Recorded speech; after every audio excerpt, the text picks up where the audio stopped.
Good morning friends. સ્પર્ધાત્મક પરીક્ષાઓ માટેના કરંટ અફેર્સ જોઈ લઈએ. આજની તારીખ છે 17 ડિસેમ્બર. પહેલો ક્વેશ્ચન છે, અગ્નિ સુરક્ષા પ્રમાણન પ્રક્રિયાને આધુનિક બનાવનારી પ્રણાલીને મંજૂરી આપનાર દેશનું પ્રથમ રાજ્ય કયું બન્યું? તો ગુજરાત. તો ગુજરાતમાં અગ્નિ સુરક્ષા પ્રમાણન પ્રક્રિયાને આધુનિક બનાવવા માટે online portal fire safety COP બનાવાયું છે, જે વિજય રૂપાણી, જે આપણા મુખ્યમંત્રી છે, એમણે લોન્ચ કર્યું. એન્ડ 26 જાન્યુઆરીથી તે સમગ્ર ગુજરાતમાં લાગુ પડશે. આ પોર્ટલ બનાવવાનું કારણ એ છે કે રાજકોટ ખાતે જ્યારે 27 નવેમ્બરે હમણાં આગ લાગી ગઈ હતી અને એમાં કોરોનાના જે દર્દીઓ હતા એ પણ આગમાં ઝપેટમાં આવ્યા હતા. અને આ બનાવને ધ્યાનમાં રાખીને હવેથી આ નવી આધુનિક સિસ્ટમને મંજૂરી આપવામાં આવી છે. આ નવી વ્યવસ્થા મુજબ ખાનગી ફાયર સેફ્ટી ઓફિસર રાખવામાં આવશે કે જે સમયાંતરે નિરીક્ષણ, ટેસ્ટિંગ એન્ડ મેન્ટેનન્સ ચેક કરી જશે. આ પ્રકારે અગ્નિ સુરક્ષા પ્રમાણન પ્રક્રિયાને આધુનિક બનાવનારી જે પ્રણાલીને મંજૂરી આપનાર એ ગુજરાત પ્રથમ રાજ્ય બન્યું છે, જેમાંના ખાનગી ડિગ્રી ધારકોને કામ ઉપર રાખવામાં આવશે કે એ ચેક કરી જશે. એમને જણાવવામાં આવશે કે એ આપણા વતી કામ કરી આપશે. તો હમણાં ગાંધીનગરમાં પણ બહુ બધી બિલ્ડિંગને સીલ કરી દેવામાં આવી હતી કે જેમની પાસે NOC નહીં હતા, ફાયર સેફ્ટી સર્ટિફિકેટ નહીં હતા. તો હવે સરકાર વધુ કડકાઈથી આ બાબતને લઈ રહી છે. એક ઘટનાથી સજાગ બની ગયું છે તંત્ર સમગ્ર. સારું છે. તો બિલ્ડિંગો અત્યારે તો કેટલા ઊંચા હોય છે, અને જ્યારે પેલા ક્લાસીસમાં પણ આગ લાગી ગયેલી ત્યારે નાના છોકરાઓને કૂદીને નીચે પડવું હતું. એ બધી ઘટનાઓ થાય એના કરતાં બેટર છે કે આપણે શીખી જ લઈએ. દેશનો પ્રથમ અને દુનિયાનો ચોથો પાવર મ્યુઝિયમ કોમ્પ્લેક્સ નિર્માણ ક્યાં કરવામાં આવશે? બિહાર. તો બિહારમાં દેશનો પ્રથમ અને દુનિયાનો ચોથો મ્યુઝિયમ કોમ્પ્લેક્સ નિર્માણ કરવામાં આવશે, જે 2023 સુધીમાં તૈયાર થઈ જશે, જે લગભગ 5.5 એકર વિસ્તારમાં બનાવવામાં આવશે. આ Bihar state power holding limited દ્વારા તેનું નિર્માણ કરવામાં આવશે અને તેના નિર્માણની જવાબદારી રોડિકો કન્સલ્ટન્સીને આપવામાં આવી છે.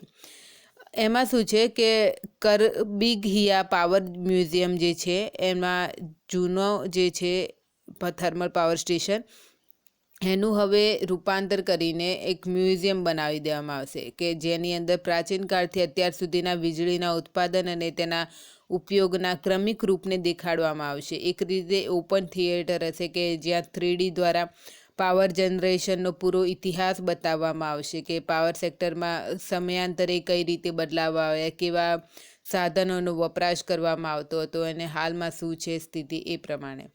તો એક રીતે મ્યુઝિયમમાં જૂના વસ્તુઓના જે હેરિટેજ તરીકે થઈ ગઈ છે એનો હવે એક રીતે પર્યટન તરીકે ઉપયોગ કરવામાં આવશે, એક પર્યટન તરીકે તેનો વિકસાવવામાં આવશે. આ પ્રકારે પટનામાં આ પ્રથમ પ્રકારનું દેશનું પ્રથમ પ્રકારનું બની રહ્યું છે. 11મો entrepreneur of the year award India 2020 કોને આપવામાં આવ્યો?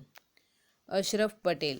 તો કોરોના મહામારી દરમિયાન ઘણા NGO એન્ડ સામાજિક કાર્યકર્તાઓએ દિવસ રાત કામ કર્યું છે, એન્ડ અશરફ પટેલ પણ તેમાંના એક જ છે, જેમણે હમણાં social entrepreneur of the year જીત્યો છે. આ એવોર્ડ સ્મૃતિ જુબિન ઈરાની દ્વારા આપવામાં આવ્યો હતો વર્ચ્યુઅલી. તો સ્મૃતિ જુબિન ઈરાની એ minister of women and child development and textiles ministry hold કરી રહ્યા છે. એન્ડ અશરફ પટેલ એ પ્રવાહ અને કમ્યુનિટી યુથ કલેક્ટિવના સહસંસ્થાપક છે. વિજ્ઞાપન માટે એન્ટરપ્રાઇઝિસ રિસોર્સ પ્લાનિંગ સોફ્ટવેર બનાવનારું દેશનું પ્રથમ રાજ્ય કયું બન્યું? હરિયાણા. તો હરિયાણા સરકારે એક મોટી પહેલ કરી છે કે મીડિયા દ્વારા બહાર પડાતા સરકારી જાહેરાતો અને તેના ખર્ચની સમગ્ર પ્રક્રિયાને પારદર્શિતા અને યોગ્યતા નિશ્ચિત કરવા માટે enterprise resource planning software launch કર્યું છે. તો આ સોફ્ટવેરનું લોન્ચ પણ હરિયાણાના CM મનોહરલાલ ખટ્ટરે કર્યું છે. તો અહીંથી શું છે કે તમે કોઈ પણ પ્રક્રિયા જ્યારે ઓનલાઈન બની જાય છે ત્યારે વધુ પારદર્શી બની જાય છે. તો અહીંથી જ્યારે પણ કોઈ રિલીઝ ઓર્ડર થશે કે જાહેરાત સંબંધી ખર્ચ કરવામાં આવશે તો આ પ્રણાલીના માધ્યમથી કરવામાં આવશે. એન્ડ બિલ સબમિટ પણ એ રીતે કરવામાં કોઈ પણ જે સેવા આપી છે એના 30 દિવસની અંદર બિલનું પેમેન્ટ કરી દેવામાં આવશે. તો જ્યારે બિલ સંબંધિત સમગ્ર પ્રક્રિયા ઓનલાઈન રહેશે તો વધુ પારદર્શિતા જળવાશે. જેમ કે હમણાં ખર્ચના વિગતો RTI દ્વારા માંગવામાં આવે છે. એના કરતાં બેટર છે કે લોકોને કોઈ ડાઉટ જ ના રહે એવું ઊભું કરીએ એક પ્રકારે. બિગ લિટલ બુક એવોર્ડ કોણે જીત્યો? રાજીવ અને સુભદ્રા. તો રાજીવ ઈપે એ ચિત્રકાર છે એન્ડ સુભદ્રા સેનગુપ્તા એ લેખક છે. તો બાળકોના સાહિત્યમાં તેઓના યોગદાન માટે બિગ લિટલ બુક એવોર્ડ 2020ના વિજેતા રૂપે તેમને નામાંકિત કર્યા છે. આ એવોર્ડમાં 5-5 લાખની રકમ આપવામાં આવશે પુરસ્કાર રૂપે. એન્ડ આ એવોર્ડ ટાટા ટ્રસ્ટના પરાગ પટેલ દ્વારા સંચાલિત છે.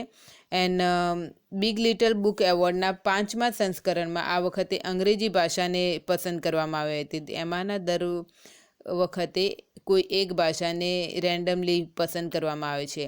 અગાઉ હિન્દી, મરાઠી, કન્નડ, બંગાળી એ ભાષાઓને પસંદ કરી દેવામાં આવેલી છે અને આ વખતે અંગ્રેજીને પસંદ કરવામાં આવી હતી. કોને તેલંગાણા હાઈકોર્ટના પ્રથમ મહિલા ચીફ જસ્ટિસ નિમણૂક કરવામાં આવ્યા? હિમા કોહલી.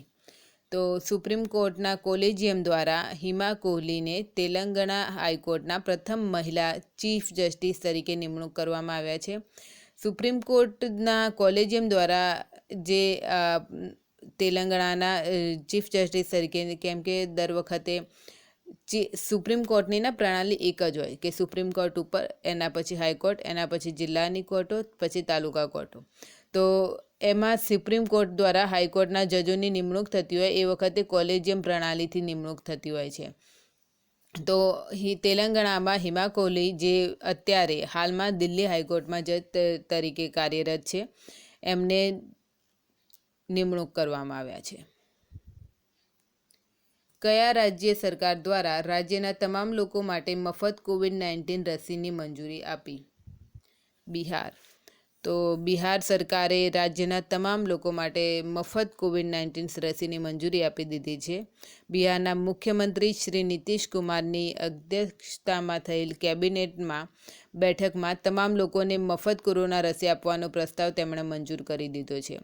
હવે આ એક ખરેખર મોટી બાબત છે, કારણ કે ઘણા દેશો ઈચ્છી રહ્યા છે કે તેઓ પોતાના સમગ્ર દેશને કે પોતાના ક્ષેત્રને આવરી લે, પરંતુ એ પોસિબલ નથી ઘણા દેશો માટે કે દરેક રાજ્ય માટે. તો બિહારમાં જનસંખ્યા પણ વધારે છે, ત્યારે તેમણે આ નિર્ણય લીધો છે તો ખૂબ સારું છે, કારણ કે એમના એટલો પછાત લોકો પણ એ બાજુ વધારે છે કે નહીં, વસ્તી સંખ્યા પણ વધારે છે.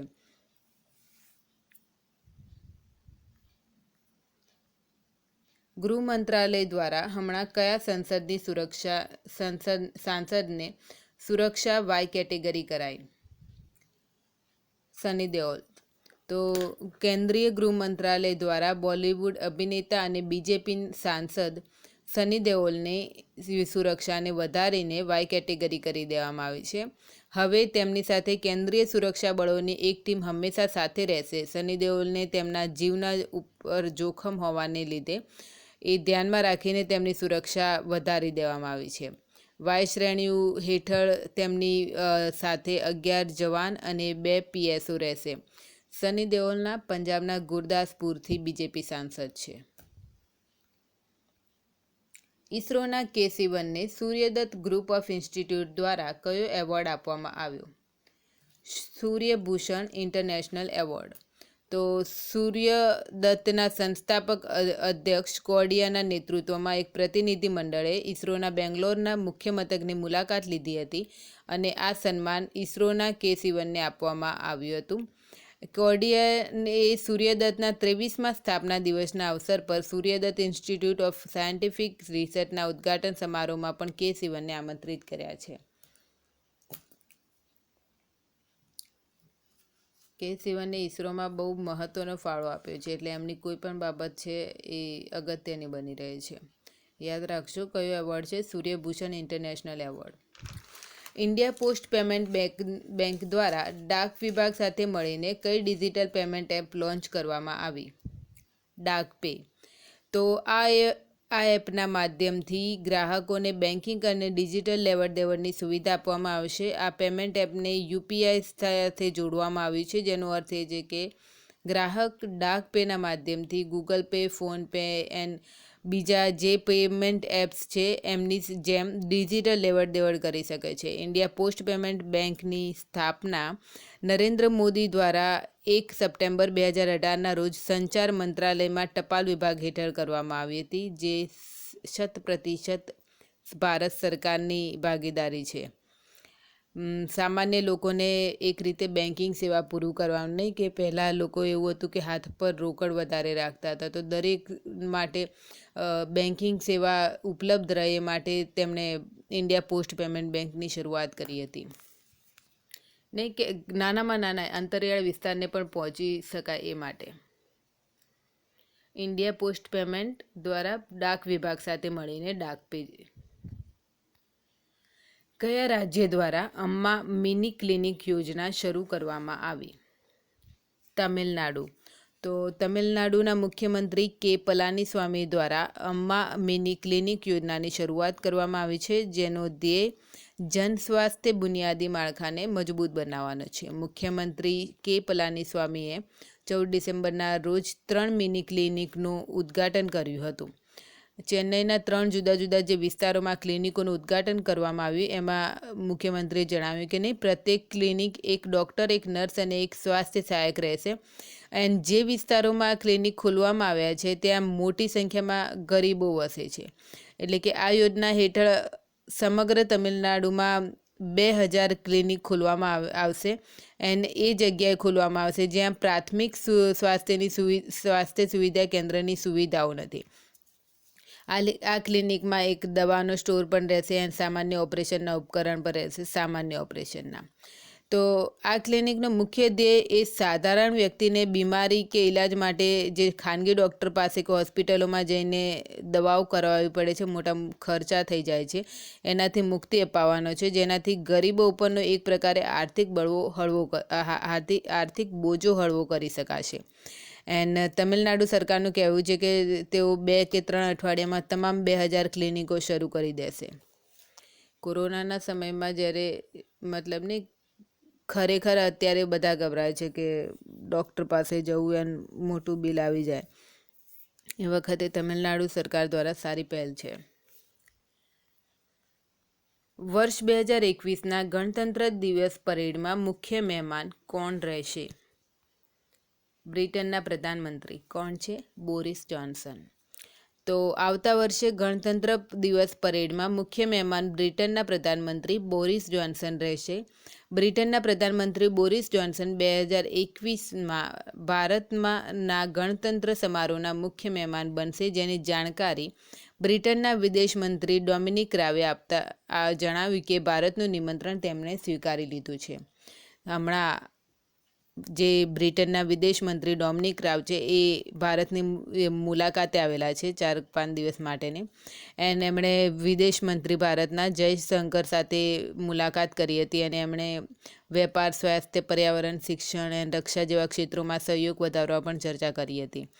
અગાઉ આપણે જોયું હતું કે 27 નવેમ્બરે પ્રધાનમંત્રી નરેન્દ્ર મોદી દ્વારા ટેલિફોનિક વાતચીત દરમિયાન બોરિસ જોન્સનને ઔપચારિક રીતે આમંત્રણ પાઠવવામાં આવ્યું હતું, પણ એ વખતે નક્કી નહીં હતું કે બોરિસ જોન્સન જ આવશે. ખૂબ લાંબા સમય બાદ બ્રિટનના પ્રધાનમંત્રીને ભારતના ગણતંત્ર દિવસના સમારોહમાં બોલાવાયા છે, કારણ કે છેલ્લે 1993માં બ્રિટનના PM જ્હોન મેજર ભારતના ગણતંત્ર દિવસના મહેમાન બન્યા હતા, અને એ પછી છેક 2021માં બોરિસ જોન્સન બનશે. તો આજના માટે આટલું જ. Thank you.